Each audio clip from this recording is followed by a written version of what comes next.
How to change the name of your server on Discord easy and fast in less than 1 minute. Hello guys, in today's video I'm going to show you how to change your server name on Discord. So first thing, go to Discord.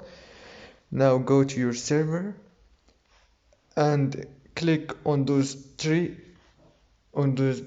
option right here. Click on those three lines and now click on those three dots. Now right here, go down and click on settings. Now you will find many options right here. Click on the first one, overview, and here you go. Now from here you can change your server name easy and fast, as you can see, and after you finish it will be updated automatically. If this video was helpful, please don't forget to like and subscribe, and thank you so much for watching this video until the end. See you later.